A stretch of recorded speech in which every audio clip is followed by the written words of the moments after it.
so Muniaba Equiesi Capan and so minimu Eddie Eshia, our Ghana Wahala Jumedi so Tuma GH and Wasu Egusa Wu ATE. Na Ebusia Abaye bi pen one sem koko jina FM station ho na adwen se wono de wa ochese oye bossu o show se wono so wo ho o be kire Ghana for se o monkrofo amowo amohu wo se wo moye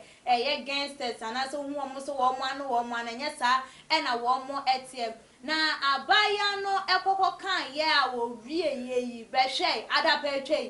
adapetwe fita adapetwa womo etwa ede abano womo mode eye nunufuo be ye no mode aye no womo mode chese nanim dua be ye no womo ede aye no na we ma chese akoya wrokosem ede ama abaye yi pana moma yembonra ensem no emu abusiafo enada enebeto edwa efa se ye nuaba anansa abaye be no do ohunu ho sem wo ye slay queen ankasa wono de waje atum se wo slay into ono de wo ye slay queen ni din ene Monaguchi na kwatena ye ni TFM Ola Michael ena na eye ni host a wo mo etwetwen enkomo ede afa the difference between eye obi a wo ye slay queen ene wo mo munye slay queen anum se Ghana has so de ene celebrities no dodo na Ghana for classify wo mo so wo mo ye slay queens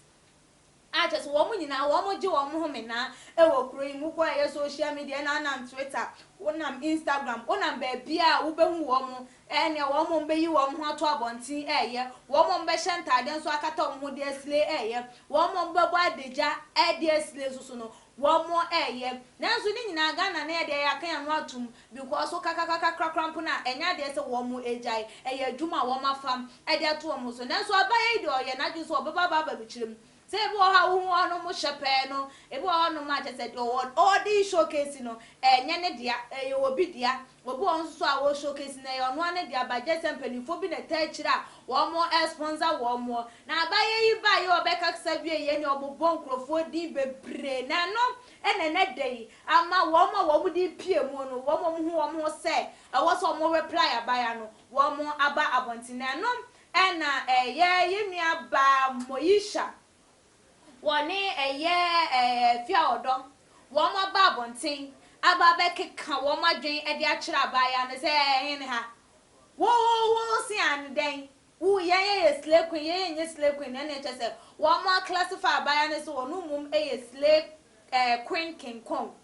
ena ebinom nso so ye nua fia odo so se an abaya no wo hwe ne ye bia ne se de nufu atie aguo na nka olukrampo on se mfata krampo so ba bonten ebe meka se because onu na egu wonu ne hu efi esan se de obebe kan ye no nokure bia enim efa ehun de no ena ema ye nua ba Moyisha de otiki to ni ni page so Instagram page NHS wonu so no okoko dada ne ho ejina wonu ne no caption ye e ne picture se Winning dress now was a big girl, slay queen. Not your fault. We look good in everything we wear. Slay queen King Kong. I just say, what's one and I say, like, honum, I say, will be dress, will be, yeah, what's one say, Nippani, slay queen. And ya woman from swap. Because woman be beyond Beshabian, a fata woman, we need and your money be and we need your best share. Bema was who say, we are na honum baba classifies say and it just what target no as a slay queen King Kong. See you only call someone girlfriend a slay queen because you don't know how to dress. It's not just our fault. We look good in anything we wear. Slay queen King Kong we ene nsemo awodim etu eja na no na ma ye nua ba ofi odon so ba bonte no so di betu eja ese like ono no wan hwe ne ho wonu onna ese wo ye slay queen ena waje atun so ye slay queen ena waslay ana se ni nufu no esam ena yes a lorry kwan na da so flat ena che se ka bia etimi fa so yes motorway no obia etimi fa so bi obia etimi num bi obia etimi yayi bi enti anu mom ena wonye den wondwene eho na enye wo mo a wo ba be ka se we ye say no eno ena be ma wo no wadru empempen so a wo be edru na no ensem we ebe to edwa na Ghana for say enti se abaya ne nsem o kan ye ne hamo na adan mo ye slay queen Muhu some yes slave queen, as yes, someone yes slave queen. And I say, who so yes slave queen, and now like ya back classify one or you say, when you're my way, and chire, and I say, chire will be a sponsor, and I say, who cock a junk for your man, and to a man is anyhow. I know to about Bontababe trouble a year abayan, and your woman so elsewhere, woman no edugu a year, Moisha near fear also, some moon men and near bay a woman, say, and a motte hanum and a moya dear mope, and a more flow san will be a me and country the mountain wait me out dear mope, and so be a free abontin, and my can kind a year Argentino ebim. Princess Edia Wade Eba say, I am not surprised about this because our ladies are lazy and greedy for money. Or not so Edia was way. Wait and same way by no anya no one. And pusuno.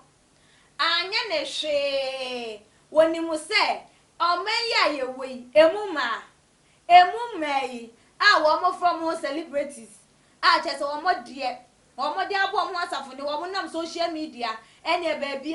or shot idea what they to her, or Jaria what they to her, or shall Sebio, dross or crampuna what the better or Bob Brow what the better or the door the better just said the oh ye bia what the better or Jen and I crampon young pa and what the better on himself. One more yes, I know my way now because of say, one more ya quite your form. One more ya quite your for one nim and as a woman need to maybe Eddie and as he can bread. And you bring our muffins when we are winning Eddie a peskin say abaya mon ababontin ababe ya and yan one now no and I ain't never been so prince bless more Eddie our day a buyer or say hey so Moisha now you want to tell us that you are also we know that you are also a slave queen but you want to tell us that what this girl is saying really hurts you then why do you engage yourself in this or also Eddie and say na da ho ye nim so ye slave queen dada ye wo ma yi mu ya ja tum se Moisha die a ye tu che de ma we ye slave queen na afa na ada na ba ye bebe kan e ma ne hawo ama wa ba betina ho no mo kan wo bi anka sa wo sha atade amfata wo obi anka hwe nanso so abaye waka na asemawie enti no so wu se wunye slave queen na ene adenti na ama ne bebe hawo ebe ka bi because o mai mu wo de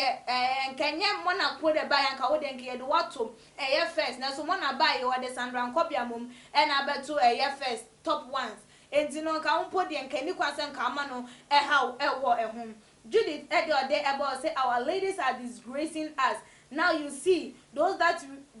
we think that they are mature doing their own work, they are just using their petty work to cover up,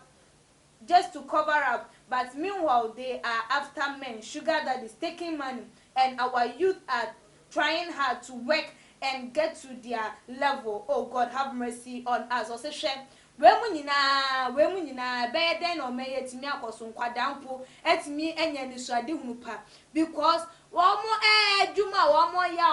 mo ya nyina ye nim so wo mo ya adwumaden e de aboa se de be ya o mo susu betimi akoso na so se enim se ye adwuma wo mo ye peti work o mo ye ne ye camouflage ka wo mo de kata nyoma so mema ho e na wo mo eda ejiji sika wo mo showcase wo mo na ye tua wo mo eka na be ye den na ye emebunu so atimi ya adwumaden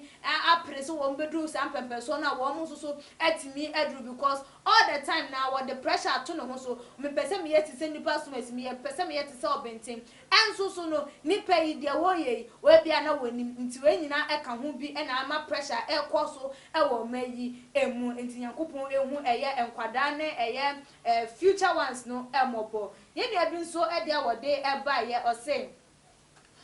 even Anaba na Mwa and Sandra Nkobia Kra haven't talked. You Moisha, you are talking. Who told you are part of these slave queens? Oh, please come up for them. For you, there you sleep. You are, as if for you, there you sleep with men, or you are in a shower and casa on so Edward. Now, Oba Bontia, obey a mona, no casa, Becabiamo. And can Mananaba Namwa, Sandra Nkobia, because Anaba there is a mother of all slave queens, or no dear. Slave queens need none on that one, on natural one more pimping Crawford, the man, Cornum. Come on, no, and yes, Sandra Nkobia did not buy a slave of slay. Nke yen for omu mi onumum embra bonten ememe kasa na nka no de nke yen ka bi mfa momo wo de wo de wo nya slay o also with their woo slave one for the banka moisha so to man no mean din enka to auto gum from him now at also the on slave the moment they shower brabon and a war ankasa into what their who so is slave when they are any na because on cancel queens ne ho ga no bia e bo fa na ni so e na do kan wo de wo bo a shower tutu be si bra na nu edwuma e na wu edie ebusiafo adwentre no aha e na yedi ebesie ye too much gh e na chese yede eye ensem wei ebebe som mo e wo ga na wo hala dwumadie no eso abaya mo na gucci edi nsem betu dwan wo mo react to eye ne nsem no eye moyisha ene efia odona sen ena wo hu wo mo reply no was it good and I said wo mo kan ye no enye ne kwan so a eno no enti fa wadwenche no etu edwa na message se won subscribe ya uko YouTube no abo too much gh bell no ene subscribe yi na wo ho wanua so said e be nya